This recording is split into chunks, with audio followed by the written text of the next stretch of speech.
Bonjour à tous, merci d'être avec nous. Vous êtes en direct de Canal 10, du ZCL et aussi de Radio Haute Tension et de CFM. Mais dans un instant, on va recevoir nos deux premiers invités. Julien Mélin, bonjour. Bonjour. Et Jordan Charini, bonjour. Bonjour. Parler de l'UNAS et du projet Le Mans 2023. Ça va être intéressant. Les 24 heures du Le Mans viennent de la Guadeloupe. Un peu plus tard, on aura la chronique habituelle de Marilène Ferdi qui reçoit aujourd'hui Florence Napri. Jacqueline Jacquet sera aussi notre invitée un peu plus tard, vers 13h30. Johnny Désir, président de l'association Coordination italienne Tête Collée, haïtienne, pardon, Tête Collée sera là. Puis on va terminer par Manik Siar Titeka, qui sera notre invitée depuis la Côte d'Ivoire, où elle tient en ce moment un salon. Sinon, l'actualité, c'est la visite du chantier, du futur chantier de l'EDF, c'était ce matin. Charlie Dagonia était sur place, gros bâtiment, on verra donc s'il respecte toutes les normes écologiques. INRAE produit pour la sauvegarde de la race créole, très important pour nous. On fera un retour sur le marathon des abîmes ce week-end. La conférence de presse a eu lieu ce matin. Et puis si on a vraiment le temps, on ira faire un petit tour un peu plus loin. C'est à Sainte-Rose, où Christian Lara est en train de tourner un film. Maxime Morel est sur place. Voilà un peu le sommaire. Bon week-end, puisque le week-end débute. Puis, comme on dit, attention sur les routes, c'est important pour votre sauvegarde personnelle et celle des gens qui roulent. Alors, bonjour donc à vous deux. D'abord à Julien Mélin. Alors, l'UNAS, alors peut-être il faudrait expliquer à ceux qui ne savent pas ce qu'est que l'UNAS. Ça ressemble à un autre nom qu'on connaissait. Alors oui, alors en fait l'UNAS c'est l'Union nationale des associations de sauveteurs et de secouristes, donc c'est une association de secourisme. Oui. On a plusieurs volets dans notre association. On a un volet formation où on fait de la formation professionnelle et secourisme, donc au grand public. Oui. L'idée c'est de sensibiliser le maximum de personnes au premier secours. On a un deuxième volet qui est l'opérationnel. Donc pour que les personnes puissent, après avoir appris le secourisme, pouvoir le pratiquer sur le terrain, donc sur des compétitions sportives ou culturelles. Et on a un troisième volet, solidarité. On travaille sur l'adaptation des formations pour les personnes en situation de handicap. Aujourd'hui, une personne sourde ou une personne aveugle, par exemple, ne peut pas être formée au secourisme. Donc on travaille depuis plusieurs années sur l'adaptation des formations et l'écriture d'un référentiel qu'on souhaite déposer au niveau du ministère pour que toutes les associations puissent mettre en place ces formations. Alors, Jordan Charini, vous êtes en service civique à l'UNAS. Au quotidien, vous faites quoi ? Alors au quotidien, soit on est en formation aussi, par exemple, je suis déjà allé avec Célia Coste, sur une formation avec des autistes, parce qu'on s'occupe aussi de la partie handicap, justement comme disait Julien, au niveau des personnes qui sont sourdes, au niveau des personnes qui sont aveugles, et là justement les personnes qui sont autistes. Oui. Donc là j'ai pu assister Célia sur cette formation. Mais généralement on est sur du poste classique de secourisme, par exemple au carnaval de Pointe-à-Pitre, on y était aussi. On fait aussi des compétitions de judo, des compétitions de BMX. On est sur différents endroits sur toute la Guadeloupe. Alors, Julien Mélin, je vous pose quand même la question à savoir. Vous intervenez sur les plages ? Alors, sur les plages, il y a beaucoup de noyades en ce moment. Oui, alors en fait sur les plages on a un agrément, donc on est agréé de sécurité civile, donc il y a plusieurs types d'agréments. On a l'agrément pour tout ce qui est sauvetage aquatique. Donc on est intervenu sur une compétition, alors c'est beaucoup sur les compétitions sportives pour les postes de secours au niveau des plages. Ça dépend en fait des communes qui doivent mettre en place ces postes de secours. Oui. Sur des compétitions sportives aquatiques. Il n'y en a pas beaucoup en ce moment. Non, il n'y en a pas beaucoup de communes équipées de postes de secours. Après c'est surtout sur les compétitions ou les événements. Oui. Par exemple on a la swing run, c'est un triathlon qui aura lieu, un biathlon qui aura lieu au Saintes le week-end prochain. Oui. On est intervenu sur des compétitions avec des kayaks et des choses comme ça, donc c'est surtout sur les événements, donc c'est très ponctuel. Oui. Alors, la formation pour un jeune, par exemple, comme Jordan, qu'est-ce que vous faites avec lui au quotidien ? Vous lui apprenez à secourir quelqu'un par exemple en difficulté Exactement. respiratoire, par exemple. En fait, donc Jordan, c'est un petit peu particulier puisque eux, ils sont sous contrat avec nous, donc c'est des contrats de 8 mois. Donc nous, on travaille beaucoup avec les étudiants, donc c'est les contrats de service civique. On travaille beaucoup avec les étudiants à la fac, donc étudiants en médecine ou étudiants en STAPS, donc en fac de sport, puisque on a des volets un petit peu sportifs dans nos activités. Et donc ils viennent dans notre structure, on les forme, donc c'est du premier secours en équipe de niveau 1 et de niveau 2. La formation, elle dure combien de temps ? 35 heures pour le PSE1 et 28 heures pour le PSE2, donc c'est des formations assez lourdes, on va dire. Donc c'est du assistance à personne, mais aussi avec du matériel. Que c'est lourd. Non, c'est lourd, mais c'est sympa. D'accord. Oui. Et l'idée, c'est d'intervenir sur des postes de secours avec du matériel. Donc de l'oxygénothérapie, en fait, on fait du secours à personne au même titre que les pompiers au niveau de la formation sur le secours à personne type, c'est exactement la même chose. Oui. Et vous intervenez beaucoup en Guadeloupe en ce moment, d'une manière générale? Sur les postes de secours? Oui. Tous les week-ends, on est, pour l'instant, on est à peu près au niveau des postes de secours. Depuis le début d'année, on a 38 postes de secours, 39 même, 39 postes de secours depuis le début d'année. On va être sur un volume d'à peu près 100 postes de secours sur l'année. Donc oui, on travaille beaucoup avec... Alors qu'est-ce que vous appelez poste de secours? Alors un poste Ce sont des interventions réellement? Oui, alors poste de secours, en fait, c'est sur une compétition sportive, par exemple. Là, dans quelques semaines, on a le trail du café, donc à Vieux Habitants. À Vieux Habitants. Donc c'est un trail, il y aura à peu près un peu plus d'une centaine, peut-être 150 coureurs. Et nous, on vient avec notre dispositif, donc c'est obligatoire, la réglementation oblige à avoir un poste de secours. On vient, on met en place un poste de secours, donc là, ce sera une dizaine de secouristes équipés. Alors nous, on a la particularité de s'adapter complètement aux activités. Par exemple, là, sur le trail, on a comme Jordan par exemple, des serre-fils. Donc en fait, nos secouristes, on a 4 secouristes qui sont équipés avec du matériel sur leur dos et ils font les 31 km et les 1800 mètres de dénivelé. Il faut y aller. Ah, c'est du sport là. Ah, pas qu'un peu, mais bon. D'accord. Et le barda, il est lourd quand même? Il y a des sacs plus lourds que d'autres, mais bon, à force, on a l'habitude. Oui, mais ça avec quoi? Des masques d'oxygène, des choses comme ça? Tout ce qui est oxygène, non, mais en fait, on s'est rendu compte, on fait des analyses de risques. Sur un trail, par exemple, les gros risques, ça va être les fractures, et les arrêts cardiaques, ça va être nos gros risques. Et on se rend compte que une personne qui fait un arrêt cardiaque ou une fracture, c'est rarement à l'arrivée, là où le poste de secours il est positionné. Donc, ils vont avoir du matériel de... Alors déjà, ils sont localisés. Premier soin. Exactement, ça va être du premier soin et un défibrillateur. Donc, tous nos secouristes ont un défibrillateur dans le sac. Ça nous permet d'intervenir en direct. Pourquoi? Parce qu'on sait que si une personne fait un arrêt cardiaque, au bout de 10 minutes, si les gestes ne sont pas pratiqués correctement et si le défibrillateur n'est pas utilisé, le pourcentage de survie est quand même très faible. Vous intervenez par exemple sur les courses cyclistes? Oui, on intervient sur les courses cyclisme. On a travaillé avec les courses sur Boson aux abîmes par exemple. Donc on travaille avec cette structure-là pour le moment. Puis sur du BMX pour l'instant. Après le comité cyclisme a une autre association parce qu'on n'a pas que nous. Il y a l'UNAS mais il y a d'autres associations. On est 7 associations agréées de sécurité civile sur la Guadeloupe. D'accord. Bon, alors, pour les handicapés, les personnes en situation de handicap, comment ça se passe? Eh bien alors, en fait, comment ça se passe? On est en partenariat avec la préfecture, il y a à peu près 2 ans de ça, un peu plus même. On s'est posé la question de se dire, l'État, le gouvernement a mis en place un projet, l'objectif c'était 80% de la population française soit formée au secourisme, et on s'est posé la question de savoir si les personnes en situation de handicap étaient concernées par ça. Et on a testé, la préfecture nous a suivis, elle a été courageuse, puisqu'on leur a dit, on teste quelque chose, mais on n'est pas sûr que ça marche. Oui. On va aller sur un public sourd et on va essayer de voir les problématiques. Un défibrillateur, par exemple, ça parle. Et on ne peut rien y faire. Donc on adapte complètement. On a testé avec les personnes sourdes, ça a fonctionné. On a écrit un référentiel, donc il y a une formation un peu plus longue que pour une personne sans handicap.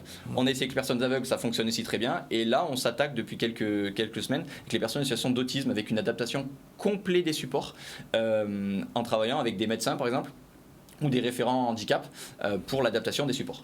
Alors Jordan, vous êtes là en service civique, ça va durer combien? 5 mois, c'est ça? C'est 8 mois. 8 mois? Alors après, est-ce que vous envisagez par exemple, je sais pas moi, d'être un professionnel du secours, mais vous faites ça pour juste apprendre le b.a.-ba du secourisme? En vérité, au début, quand j'ai commencé, je me disais surtout que je voulais un job étudiant, voilà, parce que en étudiant, c'est important d'avoir quand même des revenus sur le côté. Oui. Mais plus j'avançais dans les mois, plus je me disais que finalement, c'était quand même une bonne idée de me lancer dans ça. Et là, j'arrive à mon 8e mois, mon dernier mois. Oui. Et je me dis que c'était quand même bien stylé. Et donc, que j'allais continuer en bénévole. Oui. Et surtout aussi, si c'est possible de passer en formateur aussi, ça serait cool. Oui. Donc, voilà. Parce que justement, j'avais posé la question au niveau des formateurs au sein de l'UNAS. Quand vous avez des jeunes comme ça, ou d'autres, comment on peut les intégrer progressivement? C'est l'idée, l'idée c'est pas de les prendre en service civique et au bout de 8 mois les laisser de côté, c'est vraiment pas du tout l'idée. Ils ont acquis des compétences, avec le projet Le Mans ils vont avoir encore plus de compétences. Oui. Donc l'idée c'est que derrière ils puissent devenir formateurs.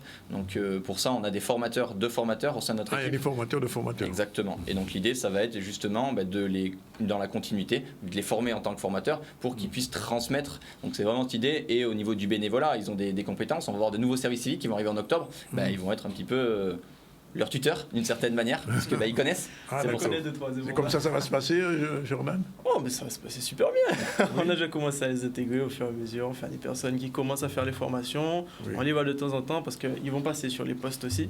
Oui. Donc c'est sympa. Alors quand on est au 8e mois, au bout de sa formation, qu'est-ce qu'on a appris globalement qui peut servir du jour au lendemain? Alors c'est quand même très large. C'est très large. Très large. Le spectre est très large. Que ce soit le petit secourisme, je sais pas, les petits bobos, les petits trucs comme ça c'est du classique. Oui. Mais quand on voit quand même que pas mal de monde a du mal, si on a une situation de personne inconsciente qui respire pas, si c'est un massage cardiaque ou si c'est une PLS, les gens partent dans différents horizons. Donc bon, au final, quand on fait les 8 mois, au bout d'un moment, ça commence à bien entrer. Et on est bien calé sur le sujet au final. Oui. Et on a bien intégré le fonctionnement. Normalement, au bout des 8, c'est censé le faire. Hein. Oui. Et des jeunes comme Jordan, vous en avez beaucoup parce qu'il a l'air très enthousiaste. Ouais, alors ça fait la deuxième année où on a des services civiques. Donc cette année, on a 10 services civiques, tous aussi enthousiastes que Jordan. Oui. Ils sont tous très très très motivés et surtout très courageux. Quand on s'est lancé, quand on a fait le choix de prendre des services civiques, au début ça nous faisait un petit peu peur, les étudiants, parce que ils ont leurs études à côté. Il faut être honnête, nous on a besoin, c'est un contrat de 24 heures par semaine et ils ont leurs études à côté. Après dans la structure on a fait le choix aussi de faire passer leurs études en priorité. Par exemple c'est la période des examens pour les donc courage à ceux qui sont en train de passer, ou les étudiants en médecine qui vont commencer leurs examens la semaine prochaine pardon. On a fait le choix de privilégier leur cours en fait. Et en contrepartie on a les postes de secours les week-ends, donc ils travaillent quasiment que les week-ends avec nous. Et ils sont tous très très dynamiques, et en plus de leurs études, certains ils sont en 3e année de médecine, et en plus de leurs études ils viennent faire des postes de secours, et certains ils sont tellement motivés qu'ils viennent même faire du bénévolat encore en plus. Ah bon, ils font du bénévolat en dehors même des... Et certains, les plannings c'est difficile, hein. Sur les trails par exemple c'est super difficile de faire les plannings parce qu'en vrai tout le monde veut être là. Ils veulent tous être là, ils veulent tous participer. Donc non, franchement, on est vraiment fiers. C'est vraiment la jeunesse comme on a envie de l'avoir, qui a vraiment envie. Motivé. Plus que motivés. Les plannings, c'est super difficile de les faire. Hein. Donc non, ils sont très très très motivés, et ils arrivent à leurs 8 mois de service de fin de contrat. Hein. Leur fin de contrat, c'est le 4 juin. En vrai, ils commencent déjà tous à nous poser des questions, de savoir après... Qu'est-ce qu'on fait oui. Parce qu'ils veulent participer. Alors, on est dans une télévision où il y a des gens qui regardent. Probablement, il y a des jeunes qui peuvent être intéressés. Quel est le message que vous leur délivrez ? Alors, le message, c'est avant tout, regardez notre page Instagram, donc UNAS Guadeloupe. Venez voir un petit peu ce qu'on fait, toutes les activités qu'on met en place. Et n'hésitez vraiment pas à envoyer un message sur Instagram directement. Il y a le numéro, il y a l'adresse mail, il y a tout ça. Pour pouvoir être service civique, on va lancer une nouvelle promotion de service civique au mois d'octobre. Entre 10 et 15. On va voir, parce qu'il y a des projets encore en cours, donc entre 10 et 15 jeunes, mais rien n'empêche, pour l'instant on en a certains. À quel âge Alors de 18 à 25 ans. C'est 18-25 le service civique, et jusqu'à 30 pour les personnes en situation de handicap. Donc c'est normé, hein, ça, on ne peut pas faire plus. Et l'idée en fait, des services civiques, ce qu'on a mis en place cette année, c'est qu'à l'issue des contrats de service civique, on mette en place un projet... comme on va parler là à l'instant, pour clôturer un petit peu l'année et récompenser d'une certaine manière nos secouristes de tous les efforts qu'ils ont pu faire. Ça se fera quand ? Et là, c'est ce que vous avez au niveau du 24 heures du Mans. Les 24 heures du Mans, alors exactement. C'est 24 heures du Mans en Guadeloupe. En vrai, les 24 heures du Mans, c'est le centenaire de 24 heures du Mans, donc au Mans. Hein. Donc ça fait 100 ans que la course auto existe, et l'UNAS, donc au niveau national, donc c'est une fédération au niveau national, a le contrat des 24 heures du Mans depuis des années et des années et des années. Et jamais une délégation outre-mer n'a fait participer, puisque c'est une organisation, c'est des coûts qui sont quand même assez importants. Donc c'est un projet qu'on a lancé il y a à peu près un an, en se disant comment on va pouvoir faire pour envoyer nos secouristes guadeloupéens représenter la Guadeloupe au niveau du secourisme aux 24 heures du Mans. Donc on a travaillé sur ce projet, on l'a mis en place, et en vrai ça va être un très très gros test pour nous, et il y aura une grosse analyse à faire des 24 heures du Mans. Parce que l'année prochaine, alors je ne sais pas si vous savez, mais on a un gros événement international qui va se dérouler en métropole aux alentours de juillet, août, septembre. Les JO.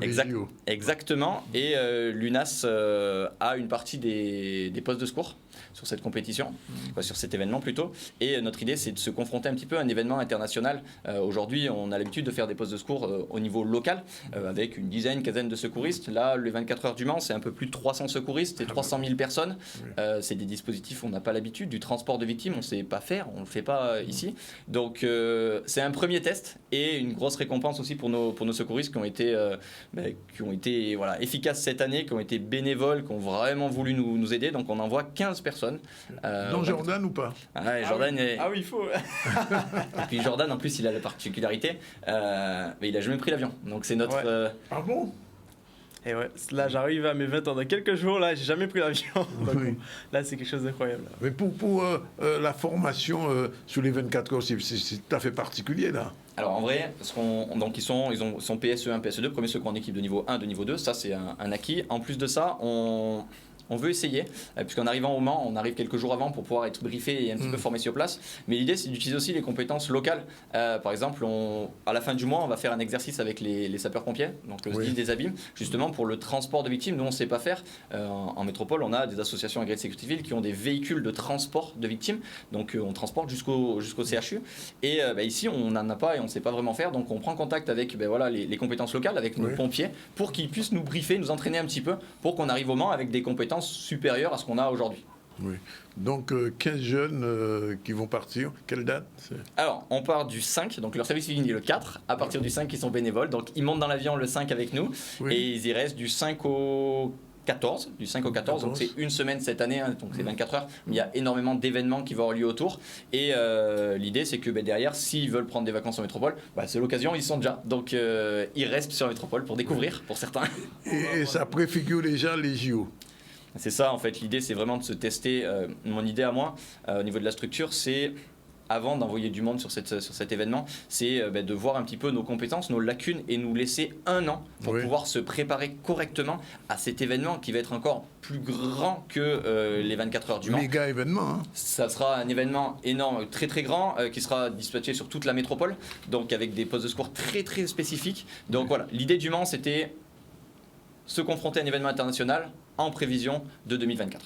Mais écoutez, on vous dit merci, bon voyage Jordan. Merci beaucoup. J'espère qu'on n'aurait pas à me secourir un jour sous les routes, on ne sait jamais. Faut faire attention. Je ne le souhaite pas. En tout cas, merci d'être venu.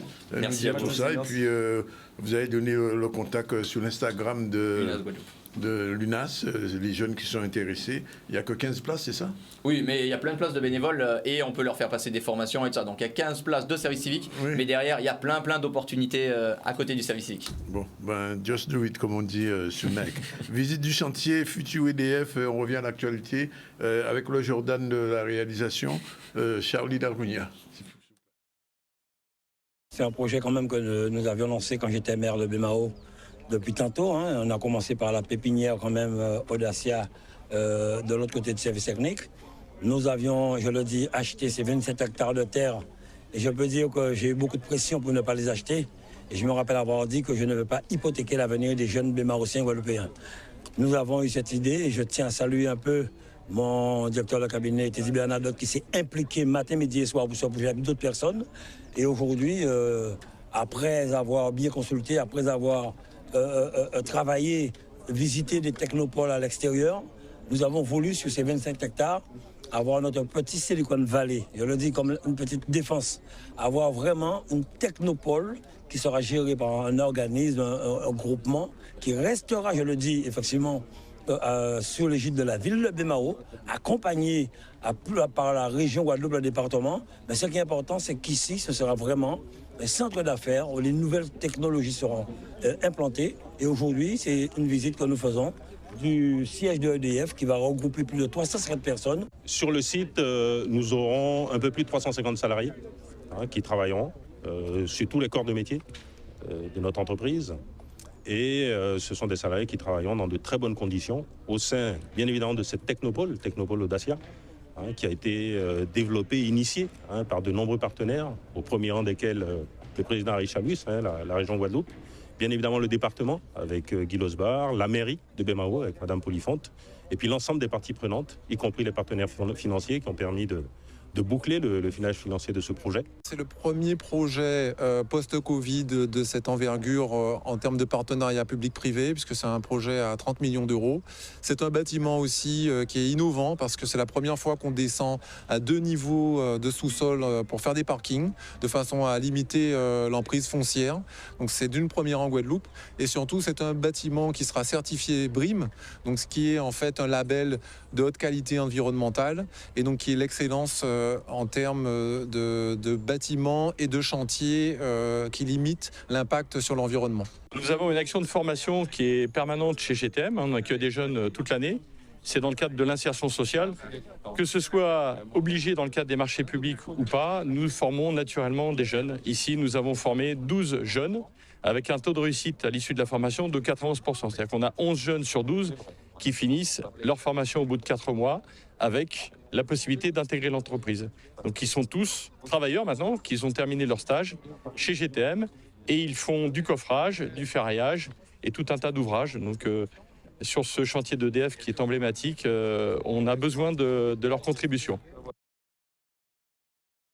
On imagine que Richardis a dû avoir une particulière émotion, puisque je rappelle qu'avant d'être président de région et maire de Bemao, il a travaillé à EDF et ce nouveau siège chantier d'EDF sera dans sa propre commune. Voilà, il est 12h51, on prend la première pause, on se retrouve tout à l'heure pour la suite du ZCL News. On va recevoir, je vous l'ai dit dans un instant, Marilène Ferdi et une chanteuse guadeloupéenne très connue, Florence Napri. C'est dans un instant.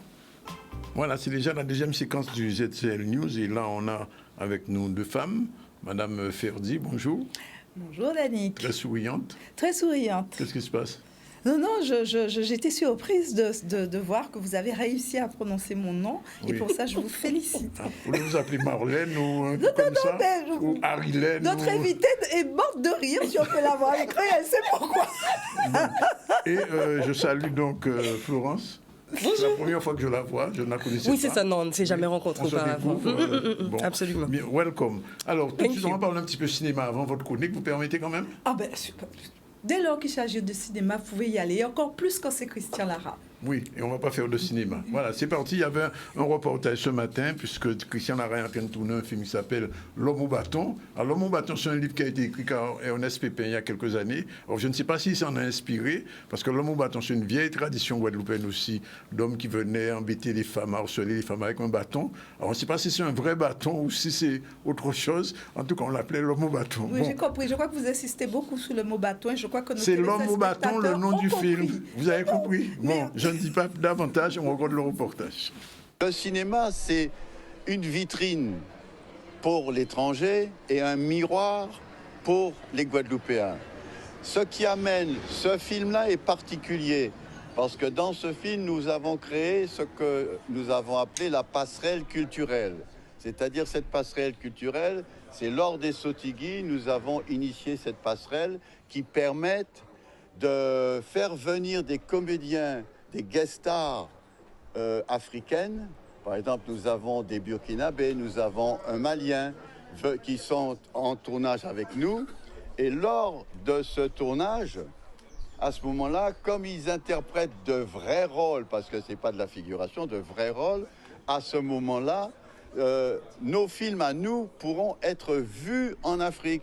Notre public, il a besoin de nous voir, c'est vrai, raconter des histoires beaucoup plus, on va dire, proches du pays, mais il a besoin également de nous voir à l'international avec d'autres comédiens. Nous avons besoin de nos histoires, nous avons besoin de nos images en Afrique. Et notre Afrique, c'est ça, la Guadeloupe, le Burkina Faso, l'Afrique, c'est une et indivisible.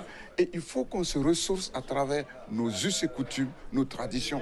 Et je pense que cette histoire, en ce qui concerne la légende de l'homme au bâton, c'est une histoire qui vient bien à propos. Nous en avons en Afrique, on a des histoires, on a des images, et l'Afrique a besoin de ces images pour se refaire. Qui en Guadeloupe n'a pas connu l'homme au bâton?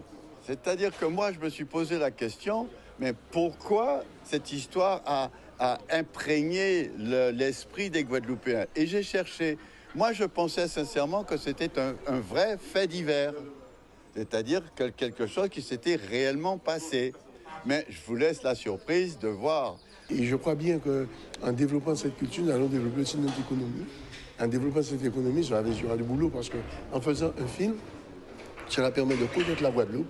Et j'espère que ceux du Burkina, des gens d'Afrique, ceux du Burkina Faso, viendront nous rendre visite. Et ça va faire que ça va se développer, mais aussi les liens culturels vont se développer entre nos pays, notre pays le Burkina, mais aussi avec les autres pays d'Afrique. Voilà, il y a des Burkinabés et des... Maliens. Il n'y a pas d'Ivoirien. Il n'y a pas d'Ivoirien. Mais il y a un Ivoirien qui s'exprimait en tout cas. Il y a un Ivoirien aussi qui s'exprimait. Bien, alors, tout de suite, c'est parti. Générique de Madame Marilène Ferdi.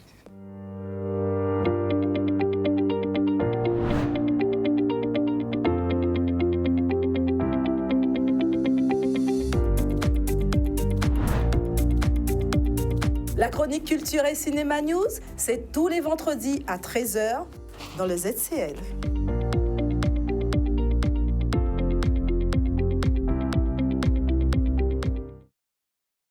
Alors, bonjour Madame Ferdi. Rebonjour. Ouais, bonjour. Et bonjour à tous les téléspectateurs de Canal 10. D'accord. Alors, aujourd'hui, on parle de quoi? De qui? Ah ben, on l'a déjà dit quand même. Hein. On va parler d'une talentueuse jeune femme. Elle est quand même jeune hein, par rapport à vous et moi. Ça reste une jeune femme. Une chanteuse, une auteure, une comédienne. On ne dit pas autrice maintenant. Et une actrice. On dit autrice. Alors moi, parfois, j'en vois on peut l'écrire auteure comme autrice. Oui. Les deux sont... Moi, j'ai vu autrice, les deux. Autrice, je trouve que c'est triste comme mot. Autrice.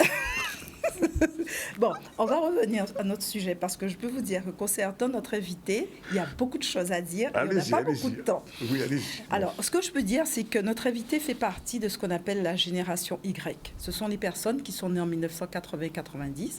Pourquoi j'insiste? Donc, ce sont des personnes qui ont évolué avec les jeux vidéo, l'ordinateur, mais ce sont d'excellents communicants, créatifs et des gros bosseurs. Et on peut dire que ça représente un peu notre invité. En plus de cette casquette de chanteuse, de comédienne, d'auteur ou d'autrice, c'est aussi quelqu'un qui est ancré sur son territoire. C'est aussi une militante politique qui a des engagements politiques, donc auprès d'une force politique qu'on appelle l'ANG. Mais aussi, c'est quelqu'un qui a des revendications culturelles. Oui. Mais c'est important parce que c'est ce qui la caractérise.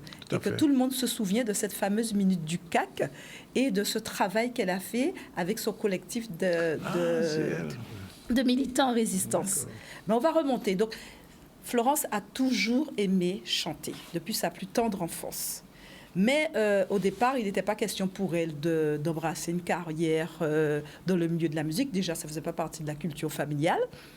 Après ses études, avant même ses études, elle a toujours continué à chanter avec divers groupes. Le groupe Panache, donc, qui chantait sur des répertoires. Donc, c'est un groupe de Martiniquais, de Guadeloupéens et de Guyanais qui chantait sur des répertoires de zouk et de compas. Et puis, tout en continuant ses études, elle a abouti, à la fin de ses études, à occuper un emploi de libraire bilingue. Ça vous parle, ça? Et puis, en 2009, elle s'est dit, on va arrêter de se mentir. La musique, c'est vraiment une passion. Je vais mettre en stand-by ma carrière professionnelle de libraire. Je vais démissionner et je me fixe comme objectif 2 ans pour percer. Sans avoir pas plus de plans que ça. Ouais. Voilà. Donc, elle a intégré plusieurs groupes de Parisiens qui étaient dans la musique traditionnelle, où elle a pu s'exercer à la comédie musicale. Et puis aussi, elle a été accompagnée par un ami de longue date qui est aussi musicien, pas n'importe qui. La dame, elle est très bien entourée, Stéphane Castry. Oui, quand même. Bon. Qui l'a accompagné pour son premier album, oui. Femcon. Donc, c'est un album qui est sorti en 2012. Je l'ai. Hein. Alors, pour la petite anecdote, moi, je l'ai. J'ai eu la chance de la voir sur scène, pieds nus, oui. En scène jusqu'aux dents, ah bon? À la salle Lantage. J'ai encore cette image. Et depuis, cette image que j'avais de cette jeune femme n'a pas changé. Alors, moi, je l'ai retrouvée. Alors ça, je donne les temps forts, hein. Interprétant une dame extraordinaire de notre patrimoine musical, notamment de la Biguine. Est-ce que vous avez vu ce fameux spectacle qui rend hommage à cette dame? En plus, 2 fois. Bon, moi, c'était au bac, hein, 2 fois. Mais c'était au bac. Alors, vous savez de qui on parle? C'était super. Manuela Pioche. J'ai écrit un article là-dessus. Voilà, si Manuela Pioche. Oui. Et le spectacle s'appelait Dans la peau à Manou. Mais ce que beaucoup de gens ne savent pas, c'est que c'est elle qui a écrit l'histoire de ce spectacle. Oui, elle ne s'est pas contentée de l'interpréter. C'est une vraie comédie musicale. Donc, elle a été accompagnée pour ça avec des professionnels de la mise en scène. Et il y a un arrangement de qui, selon vous? L'arrangement musical est de qui? Ça doit être au brin de Castry, j'imagine. Stéphane Castry. Oui. Je dis des bêtises ou pas? Absolument. Absolument pas. Et il y a même une artiste graphiste qui était aussi de ce spectacle-là. Vous ne savez pas ça? J'avoue que pour moi, je me suis concentrée surtout sur le personnage principal et son interprétation. alors, je découvre que nous sommes dans une compétition. Bon, mais enfin bon. Alors donc, la peau à Mano, alors le petit scoop quand même qu'on va donner, c'est qu'elle m'a promis que pour ceux et celles qui n'ont pas eu la chance de le revoir, parce que souvenons-nous, c'est sorti en 2020, après on a eu le Covid, ils envisagent, les organisateurs, peut-être, de donner la possibilité à tous les téléspectateurs et aux Guadeloupéens de revoir ce spectacle magnifique. C'est une bonne nouvelle, ça. Hommage à Manuela Pioche. Oui. Mais ce n'est pas que ça. En 2020, qu'est-ce qu'on a connu? On a connu tous ces problèmes de confinement qui ont généré des problématiques que Florence a voulu rendre publiques. Donc, toutes ces femmes qui ont connu des violences conjugales. Et donc, elle a rendu hommage à ces femmes, mais aussi, c'est une façon, à sa manière, d'interpeller les hommes et les femmes guadeloupéens dans un podcast appelé « Rebelle et la bête ». Et que j'invite à tout le monde à découvrir. Donc, vous allez sur la plateforme Spotify, Rebelle et la bête, et vous pourrez écouter ce travail formidable qu'a fait Florence. Alors, elle ne se décrit pas pour autant comme une féministe, hein. D'accord? Alors, moi, ce que j'aimerais savoir, je sais que Florence fait partie de l'affiche pour le festival Terre de Blues, mais ce qui m'intéresse aujourd'hui, c'est que Florence nous explique de toutes ces expériences, mais aussi de ce travail qui a été fait au CAC de revendication de politique culturelle de la Guadeloupe avec ses amis du collectif d'artistes en résistance. Oui. Qu'est-ce qu'il en est ressorti depuis? Puisque Florence m'a confié que quand elle est venue en Guadeloupe, ce qui a été dur pour elle et qui a motivé ce choix de rentrer en résistance, elle m'a dit une phrase qui est terrible. Être artiste, vouloir être artiste en Guadeloupe, c'est accepter de vivre une vie dans la précarité. Alors Florence, où vous en êtes? D'abord, bonjour. Merci pour ce tableau-là, ce portrait top. J'écoutais en me disant, ah ouais, elle est super cette fille, waouh. Oui, je me revendique féministe. Hein. Ah si, je suis féministe en tout genre. Oui, bien sûr. J'aime bien l'idée que les gens se servent de ça comme d'une espèce d'insulte de temps en temps. Je ne sais pas une insulte. Féministe, c'est plutôt... En tout cas, j'assume ça sans difficulté, pas ni bon problème. Qu'est-ce que j'ai tiré de tout ça? Waouh. Je crois que depuis 2 ans et quelques que je suis rentrée en Guadeloupe, j'ai grandi beaucoup. Comme si c'était passé 15 ans. 15 ans dans un petit espace. Et c'est bien. C'est bien, dans la mesure où ça veut dire que les choses bougent pour moi personnellement, mais comme ce sont jamais, que ce soit le podcast Rebelle et la bête, que ce soit par la suite l'action au CAC, que ce soit, je sais pas moi, tout ce que j'ai entamé, tout ce que j'ai lancé là, ma mobilisation auprès du parti dont on parlait tout à l'heure, eh ben, ce sont des choses qui, je crois, rejaillissent juste à côté de moi, un petit peu plus loin, et tout ça.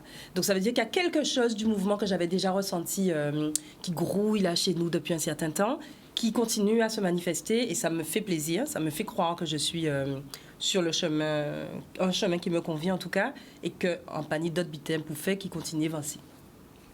Bon, alors, moi je me souviens que tu m'avais dit que tu t'étais fixé 2 ans. Ouais, bon, c'est important. On est à plus de 2 ans. Et il y a aussi cette problématique de précarité que tu dénonçais. Où tu en es par rapport à ça? Alors, je m'étais fixé 2 ans. Alors, et on est en 2009. Je quitte mon travail de libraire. Je suis payée très correctement. Ma vie est normale. Ça marche bien. Je quitte mon travail de libraire. Je vais vivre des allocations chômage pendant 2 ans, là. Et je me dis, dans ce laps de temps, il faut que je fasse quelque chose en musique. Évidemment, au bout de 2 ans, il ne se passe rien du tout. Parce que 2 ans dans une carrière qu'on est en train de bâtir, c'est rien. Sauf que le truc important, c'est qu'au bout de 2 ans, je me rends surtout compte que je ne pourrais pas faire marche arrière. Et que c'est ça que j'ai envie de faire, et que je vais me donner les moyens de faire de la musique. Donc déjà, la précarité, elle est là. Je suis en France, mais la précarité existe à ce moment-là. Mais avec plein de possibilités. Et c'est pour ça que très vite, ça se renverse et que je commence à vivre de mon métier d'artiste. Super. Puis je rentre en Guadeloupe, effectivement, c'est la catastrophe. D'ailleurs, Pôle emploi, si tu nous entends. Merci.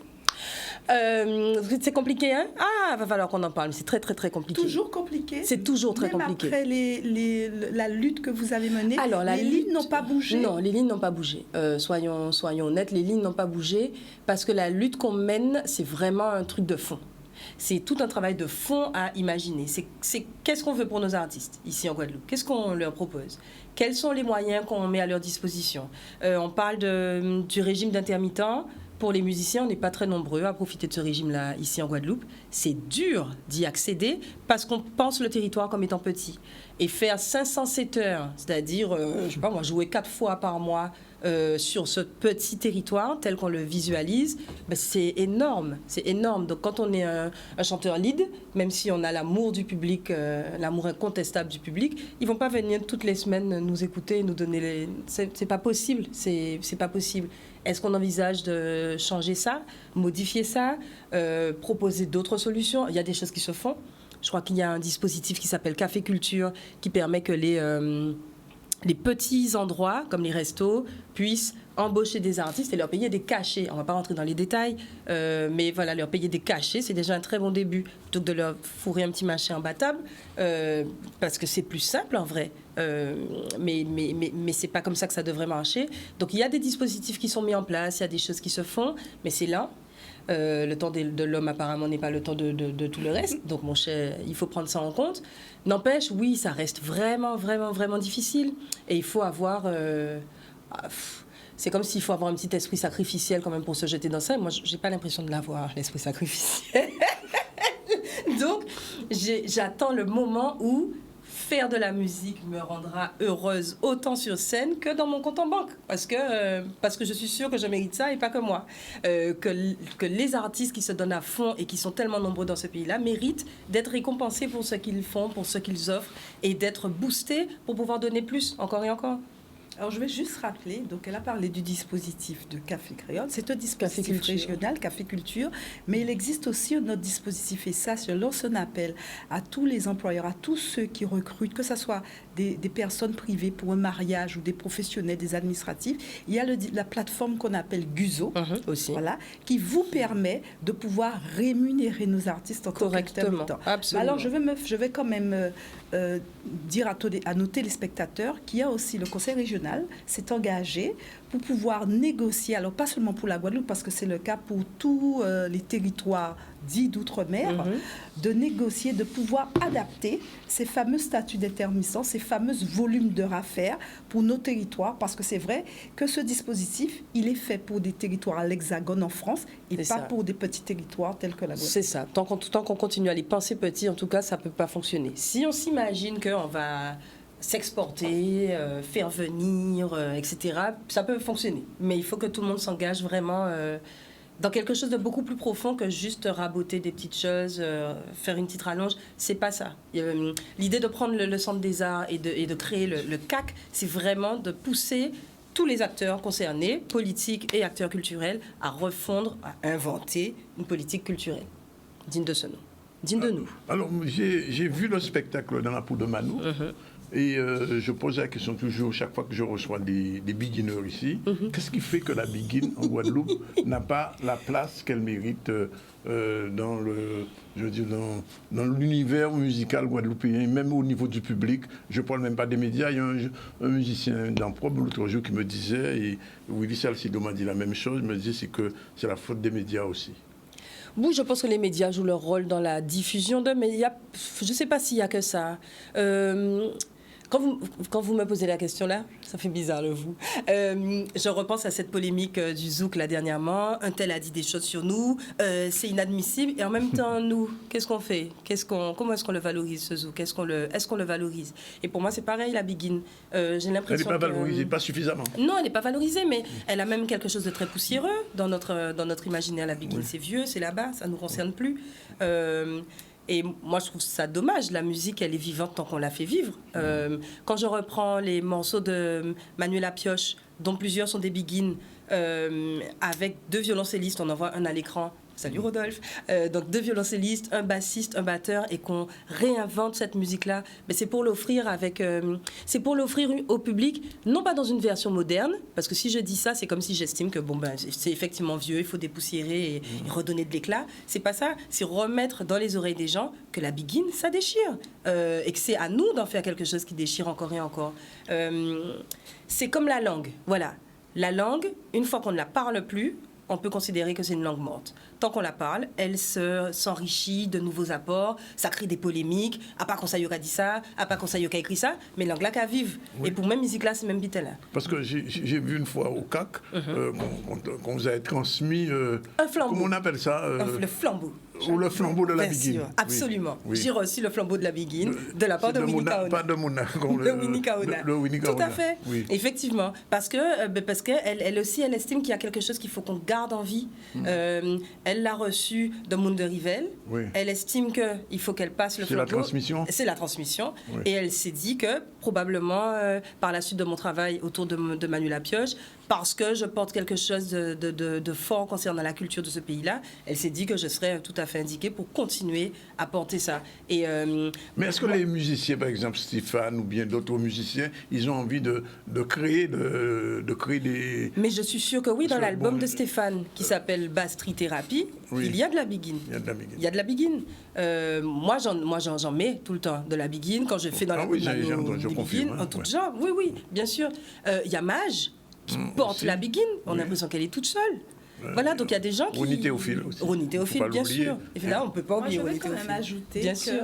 c'est cette génération qui est en train de remettre la biguine, qui est en train de dépoussiérer la biguine. Et peut-être l'ancienne génération qui est la vôtre avait peut-être rejeté la biguine. J'ai pas joué de biguine. Et avait privilégié plus le gros cas. Oui. Voilà. Mais au détriment de la biguine. Vous voyez ce que vous dites? Vous voyez ce que je dis? Donc voilà, on a des jeunes pistes de réponse.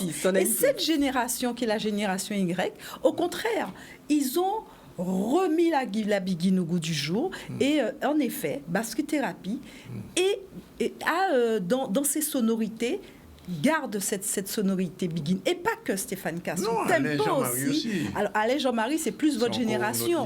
Voilà. Mais je parle de cette nouvelle génération. Eh bien, ils sont très à l'aise et bon, ils s'amusent dans leur jeu musicaux à remettre la biguine au goût du jour. Donc ça vient bien. Parce que j'ai vu M. Sadik avec... Madame Kaona. Oui, effectivement. Ils ont fait une biguine dancehall. Mais c'est ça, c'est pourquoi ne pas... Enfin, moi, ce que j'aime, c'est vraiment utiliser la totalité de ce qu'on a à notre disposition. Alors oui, je reviens sur le coup des polémiques, c'est pas précisément ça, c'est pas le code, c'est pas putain. Moi, ça m'est un peu égal, en vrai, parce que les choses évoluent, parce que je préfère que ça existe à 80% que de le conserver à 100% immobile, invisible et inaudible. Donc, oui, on nous fait, j'en nous la prochaine actualité de... Alors, voilà, on termine. Je vais juste quand même signaler que c'est aussi une actrice. Oui. Alors, je ne sais pas si vous avez été en 2022 au Cinestar Film Festival. Vous l'avez raté? Oui. Vous avez raté ça. Ça c'est faux, il y était. Il rate au festival. Donc, elle a joué dans le film La Cousalois, de réalisateurs que vous appréciez, qu'on a reçu ici, le fameux Johnson Law.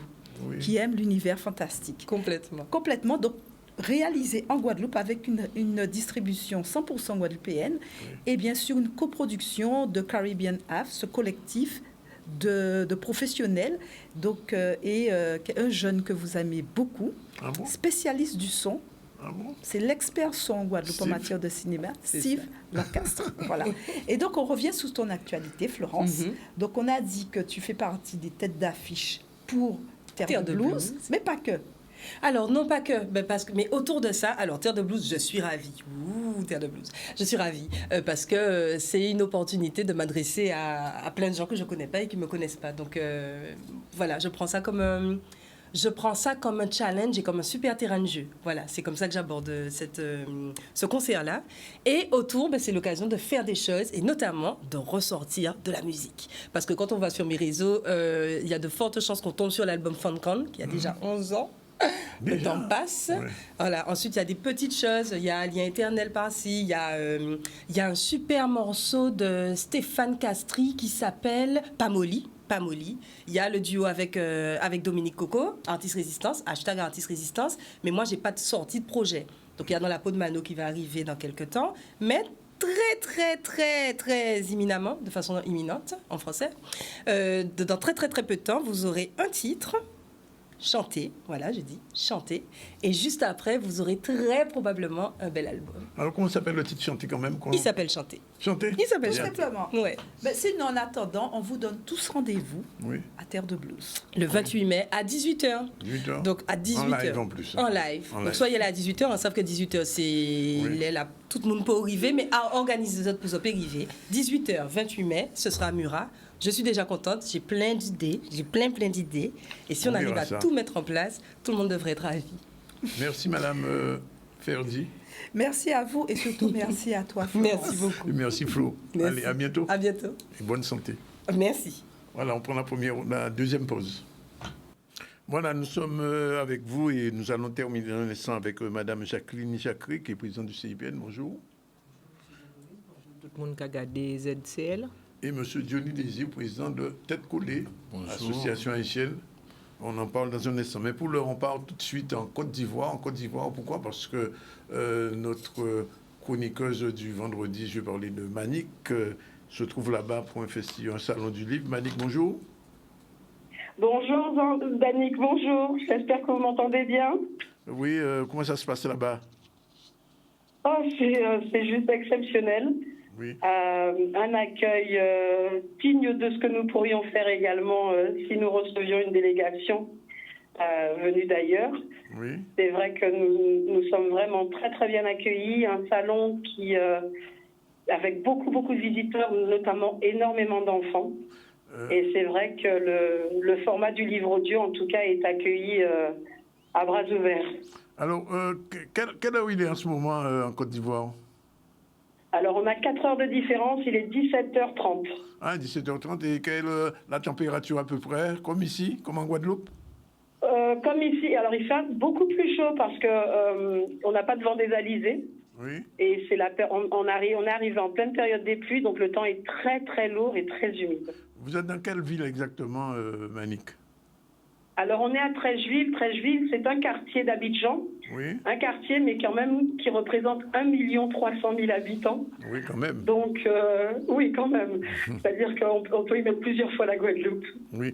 Et alors, comment ça se passe le salon? Parce que vous êtes une Guadeloupéenne, vous débarquez, entre guillemets, avec Didier Manette. On a aperçu, là, tout à l'heure, au Salon du Livre d'Abidjan. Comment ça se passe, la relation avec les Africains, que vous rencontrez, les Ivoiriens qui connaissent la Guadeloupe, certains qui ne connaissent pas? Comment ça se passe?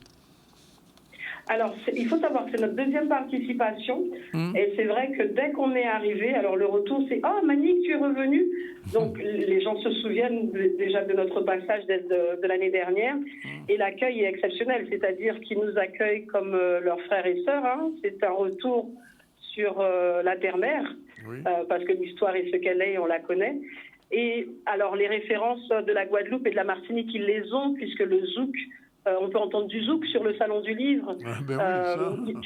Oui, certains parlent le créole parce qu'ils ont appris le créole via les chansons de Kassam. Oui. Donc on est vraiment, enfin on est à la maison, on est vraiment à la maison et c'était comme si on n'était jamais parti, sincèrement. Alors Manick, autre chose, vous êtes là aussi pour faire la promotion du livre audio puisque la chronique ici c'est le livre audio que vous faites. Comment ça se passe avec vos productions?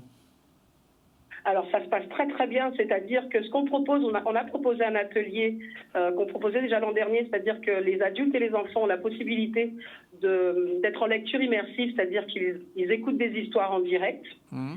Et pour ce salon spécifiquement, nous avons créé des prix francs CFA, puisque ça n'a rien à voir avec le niveau de vie que nous avons. Tout à fait. Et le livre est accueilli le livre audio, c'est vraiment la tradition de l'oralité. C'est eux-mêmes souvent qui me le rappellent, même si je le sais. Et ils se rappellent également que c'est cette fameuse tradition de l'oralité qui a fait qu'ils sont devenus les hommes et les femmes d'aujourd'hui. Et ils sont heureux de pouvoir se replonger dans des histoires, même des adultes qui vont s'asseoir, parce qu'on a installé vraiment un petit salon où les adultes sont assis et ils écoutent des histoires, des contes, et ils sont heureux. Et donc l'objectif est vraiment atteint, puisque l'an dernier nous avions déjà des partenariats, mais encore plus cette année. J'ai eu à participer à un panel sur la digitalisation, donc à côté d'autres grandes maisons d'édition du territoire. Donc je suis vraiment reconnue dans ma fonction et dans le statut de ce que représente une voix et une histoire. C'est exceptionnel, vraiment. Alors une dernière question. Est-ce que l'année prochaine, il y aura un livre audio avec un auteur de Côte d'Ivoire ou de notre pays africain?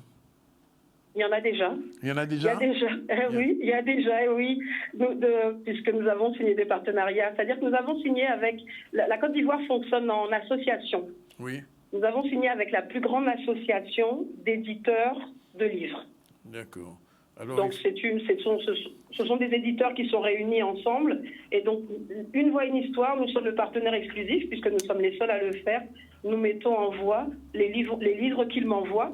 Nous avons également un conteur du Kinshasa qui travaille avec nous. Voilà, le Sénégal m'a relancé, puisque j'ai rencontré la délégation sénégalaise. Alors, il faut leur dire que l'année prochaine... Ensemble. Oui, il faut leur dire que l'année prochaine, le ZCL se fera en direct du salon. Oui, bien sûr, il faudra... Oui, tout à fait. Voilà, merci en tout cas, Manick, qu'on espère retrouver très bientôt. Revenez quand même, hein, Manick, pas rester en bas là. Hein. Oui, je reviens. Non, c'est important parce que l'objectif, c'est de créer ce pont entre la Caraïbe et le continent. Mais je vais revenir pour justement solidifier ce pont et faire en sorte que ce ne soit pas que moi qui ai à me déplacer, mais faire venir régulièrement. Voilà, merci. On va tout de suite tomber dans la chronique de Manick avant de recevoir nos 2 derniers invités. C'est parti pour un livre, une histoire, des images. C'est parti.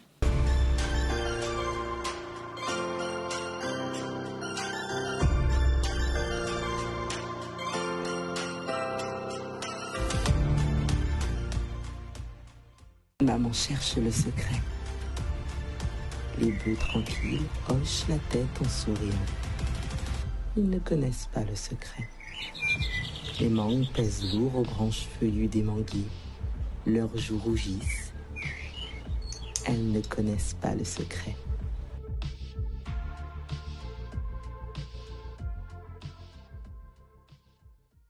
Manick, bonjour. De quoi on va parler aujourd'hui?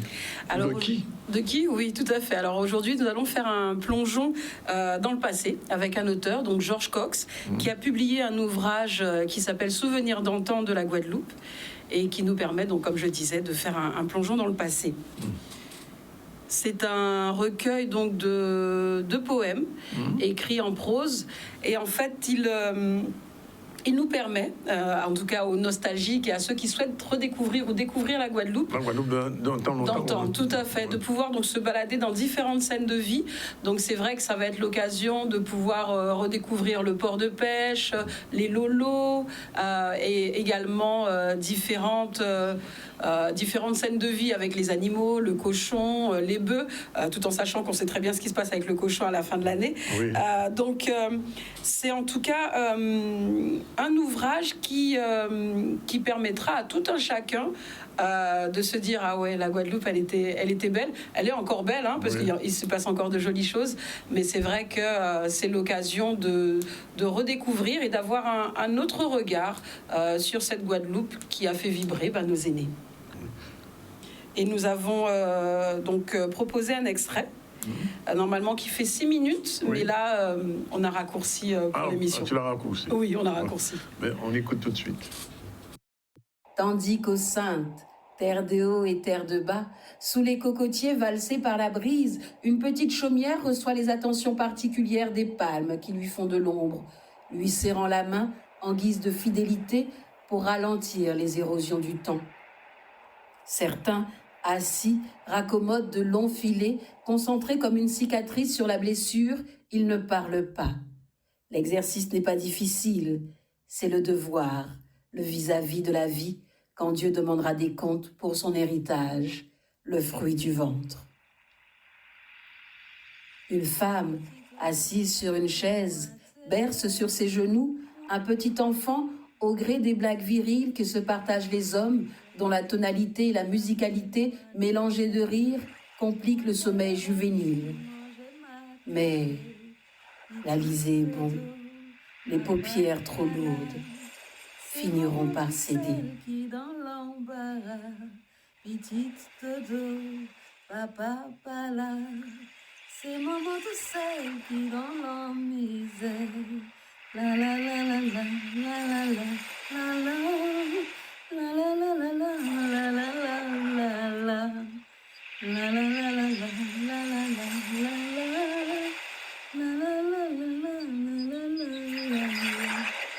Depuis bon matin, papa allait la pêche. Il laissait maman qui a fait la fumée.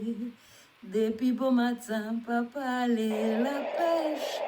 Il laissait maman qui a fait la fumée.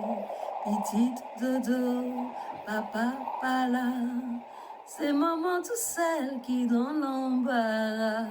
Petite dodo, papa pas là. C'est maman tout seul qui dans la misère. Dodo, petite. Dodo. La la la la la la la la la. Dodo, petite, sa maman. Depuis beau matin, papa descend en ville. Il laisse maman qu'à filer les aiguilles. Depuis beau matin, papa descend en ville. Il laisse maman qu'à filer les aiguilles. Petite dodo, papa pas là. C'est maman tout seul qui dans l'embarras. Petite dodo, papa pas là. C'est maman tout seul qui dans la misère. C'est maman tout seul qui dans l'embarras. C'est maman tout seul qui dans la misère. C'est maman tout seul qui dans l'embarras. Dodo, petite.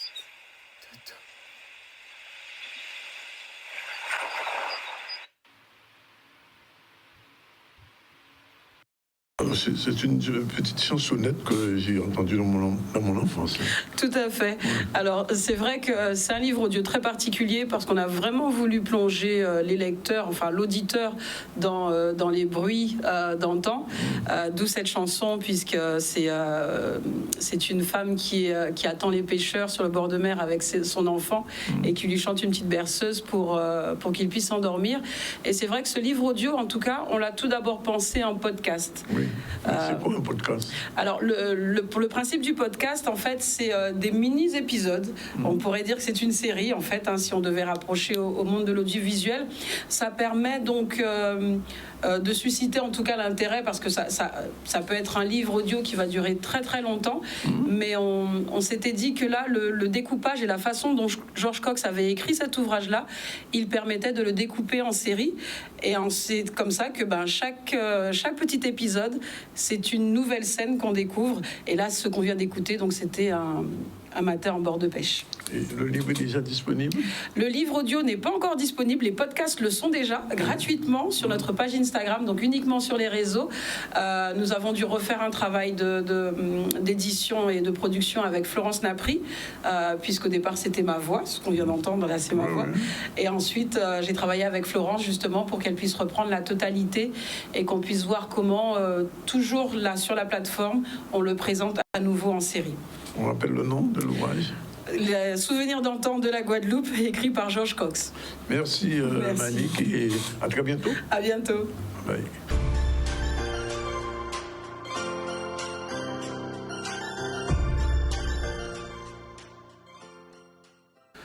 Voilà, on revient en Guadeloupe et on revient en direct avec, je vous l'ai dit, Jacqueline Jacquet et Johnny Désir. Alors Jacqueline, pour qui on vient là, là? Oui, nous venons parler téléspectateurs à ZCL de une marche que nous avons fait. Alors, c'est une marche que nous avons l'habitude de faire, Covid là, tu fait nous arrêter. Et donc, nous avons point l'année là, ça. C'est un nous marcher à Citras à combattre en 1802 et surtout à Citras à Ignace. Et donc, nous sommes partis de. Alors, pour qui Ignace et puis 1802, il faut nous savoir qu'en 1802, eh bien, troupe Napoléon est venu en Guadeloupe pour rétablir l'esclavage avec M. Lacrosse et M. Richepens.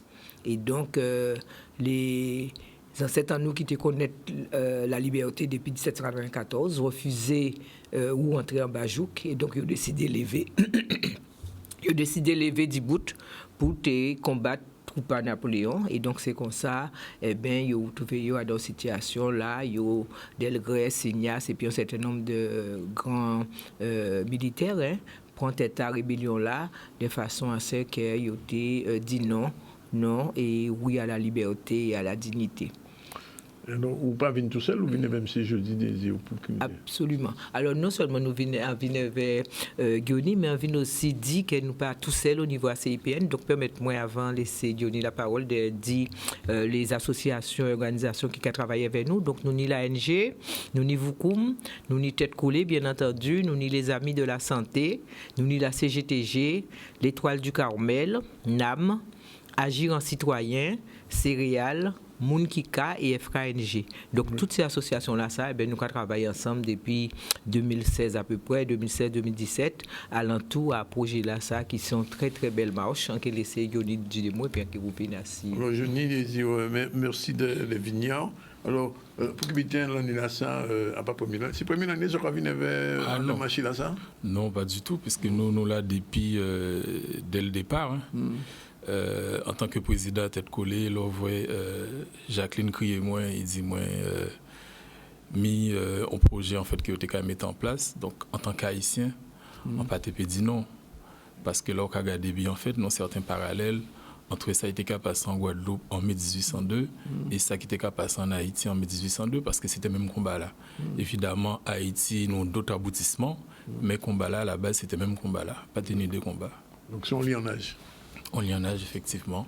Donc c'est toujours un plaisir de participer. On est toujours là, sauf première année là, pas TP, pas Santénie, un problème en genou, mais on toujours là, on toujours fait toute marche là de Bastère à Pointe-à-Pitre, c'est son plaisir. Et donc il y a des Haïtiens à Tête Collée qui ont marché là. Oui, en fait, les années passées, oui, mais l'année là, sans pas ça qui est passé, ils sont pas en forme, donc ils ont dit moi, ils peuvent marcher là tout mais ils ont participer dans l'eau puisque nous avons fait manger pour les marcheurs, parce qu'il faut une force pour faire marche là, donc nous avons participé dans l'eau. Voilà. Alors, chacun de nous, si qui est fait quand même. Oui, alors, nous sommes partis donc de Fort-Delgrès, le samedi. C'est ça, Fort-Delgrès, oui. Par rapport au Poissy, non? Non, c'est Fort-Delgrès à Bastère, côté la rue Laudenois, et à 5h de l'après-midi, et nous sommes marchés tout le 20 mai. Oui, le 20 mai, nous sommes marchés donc toute la nuit, vers des période de ravitaillement, puisque bon, on peut bien comprendre que marcher toute la nuit comme ça, dans seul trait, même si dans 7 ans nous fait, nous pas ni race là sans. Non, c'est pas vrai. En tout cas, nous pas prévoir de faire comme ça. Nous faisons avec des haltes, des moments de ravitaillement, des moments de regroupement, de façon à ce que les gens qui ont osé faire marche, parce que c'est vrai qu'il faut oser, c'est un état d'abord ça a passé, et bien pour ne pas décourager. Et donc nous passer toute la nuit dans les différentes communes, avec des haltes qu'on a dit pour nous arriver le lendemain au niveau à Sonis, au niveau à Boulevard des Héros, côté Ignace. Alors, en bon créole, nous pas disons halte, nous pas disons campo. En campo, oui, absolument, on a raison. En bon route chicane. Nous avons dit au campo, effectivement, nous avons des campos et c'est important. Alors, nous avons dit aussi que nous avons tout un dispositif avec nous, bien entendu, qui est accompagnateur, qui infirmier et tout ça, de façon à ce que... Qui boit et manger. Ah oui, surtout, oui. Je dis que il y a un bois et manger là.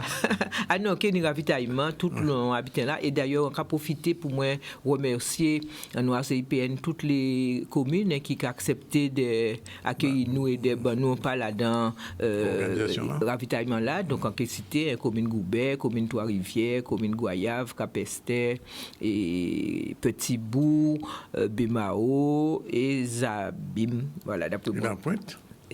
Non, nous pas, parce que comme nous avons traversé, c'est vrai que nous pas sollicité au niveau don, au niveau, mais rivière là, c'est la Pointe, c'est ça? Oui, non, c'est Zabim, puisque rivière là, c'est Zabim, voilà ça. Oui, boulevard des Héros, mais bon, pas de problème. En tout cas, nous avons profité pour nous remercier yo. Et donc, quand tu as dit, nous qui accompagné, j'ouvre vous comme là, ça c'est important. Nous avons aussi Mario Coco qui recevra nous, là nous arrivé la Pointe, nous avons Agir en Citoyen qui est là, qui fait Didico. Bon, nous, en tout cas, nous mettons en place tout un dispositif de façon à ce que marche là, ça qui sont marche mémorielle, et ça, c'est important. Hein. Nous pas de marche sportif, nous avons marche mémorielle. Pas de compétition, non, pas de compétition, c'est marche mémorielle. Premier arrivé pas gagner rien. Non, et puis que ni premier arrivé, parce que tout le monde là qui est arrivé derrière banderole là, c'est important que les gens comprennent que nous vraiment adolés en âge, et les ancêtres en nous, et les combattants, et il faut nous faire aussi, nous profiter de faire un petit distinguo parce que les gens qui comprennent c'est dans le cadre d'abolition de l'esclavage que nous avons fait manifestation là. Non, c'est vraiment dans le cadre à combat contre l'établissement, voilà, résistance contre l'établissement à l'esclavage par M. Napoléon. Et donc ça fonde. Nous disons merci, Johnny, nous disons merci aussi. Bonne force. Merci. Kembe. Et nous connaissons les autres comme d'habitude. Absolument, nous disons merci. Tout le monde est là, sauf un monde. Bon, alors, dernier sujet d'actualité, projet pour le sauvegarde de la race créole. Charlie Dagonia, c'est parti. Le projet en lui-même, donc Caribio Créole, qui est un projet qui a été financé dans le cadre du FEADER, donc des financements européens pour l'agriculture, est un projet innovant dans lequel on a souhaité valoriser les races créoles en élevage. Donc, race créole en bovin, race créole en porcin, race créole en petits ruminants, c'est-à-dire en caprin et en ovin, les races locales en tout cas. L'atelier qui est organisé aujourd'hui, il vient dans la continuité de ceux organisés déjà en juin 2022, où on posait le diagnostic sur les races créoles en Guadeloupe, bovines, caprines et porcines, avec les éleveurs. Et une fois qu'on a eu posé ce diagnostic-là, on a travaillé en janvier dernier, donc en janvier 2023, sur des propositions. Qu'est-ce qu'on aimerait voir naître pour les races créoles, pour sauvegarder et maintenir les races créoles, que ce soit en termes de sélection, en termes de valorisation. Et du coup, une fois qu'on avait ces propositions qui ont été co-construites par des éleveurs, des institutionnels, des administratifs, des chercheurs, des techniciens, etc., aujourd'hui, on s'est donné pour objectif donc de restituer ce travail-là et puis de travailler pour préciser les propositions, donc pour aller vers une feuille de route, un plan d'action pour la sauvegarde des races créoles. Déjà, c'est une très belle initiative de leur part et d'avoir invité des professionnels. Pourquoi ? Parce qu'on a un regard toujours présent. Parce que c'est nous qui transformons et les produits sont excellents. Il faut savoir les cuisiner. Donc notamment la race bovine, on travaille dessus. On a expliqué, alors j'explique comment, je donne des recettes. Hein, on crée et donc c'est pour cela qu'on a continué aujourd'hui. On continue ce travail qu'ils ont initié. Belle initiative, je le répète, parce que là, si on veut consommer local, déjà on fait un travail énorme sur les produits locaux, mais les produits du terroir, hein, tout ce qui est végétal. Mais là, au niveau viande et tout ça, il y a un travail à faire, notamment pour le lapin. Le lapin, le porc, bon, ça fonctionne. La volaille et le bœuf, surtout le bœuf. Je pense qu'il faut que les gens se renseignent sur les aptitudes des races qui veulent... Mais ça dépend de l'objectif, en fait, de l'éleveur, avant tout. C'est-à-dire que moi, mon objectif, c'est de faire du pur créole, puisque c'est une race qui me plaît vraiment. Mais il y a des gens qui ont d'autres objectifs, peut-être pour la boucherie, et qu'il leur faut des animaux un peu mieux conformés, donc ils peuvent faire les croisements aussi. Mais ça dépend en fait de chaque personne et chaque éleveur et de leurs objectifs en fait. Je ne peux pas dire à une personne c'est bien ou c'est pas bien d'élever du créole. Voilà, eh bien c'est avec ce dernier reportage de Charlie Dagonia que nous allons fermer le ZCL News. Je rappelle qu'en début du ZCL, on a reçu Julien Mélin et Jordan Charlène de l'UNAS, qui s'occupe effectivement de sauvegarde des gens en difficulté au niveau handicap, etc. Ils nous ont bien expliqué ça. Ils ont expliqué surtout qu'ils ont un projet pour les 24 heures du Mans. Ce sera prochainement une quinzaine de jeunes Guadeloupéens. Ils vont 24 heures du Mans. On a reçu ensuite Marilène Ferdi et Florence Napri dans la chronique ICC News. Comme d'habitude, on est allé faire un petit tour en Côte d'Ivoire avec Manik Siar Siteka. Une voix, une histoire, des images, mais aussi depuis la Côte d'Ivoire, nous a parlé du salon qui est en train de s'organiser en ce moment. On la retrouvera la semaine prochaine. Et puis, on a terminé avec nos deux derniers invités, Jacqueline Jacquet et Johnny Désir, pour la marche de mai 1802, comme chaque année, organisée par le CIPN. Voilà, sur l'information, la visite du chantier EDF, on a vu un peu l'importance de ce chantier. On a parlé aussi de l'INRAE.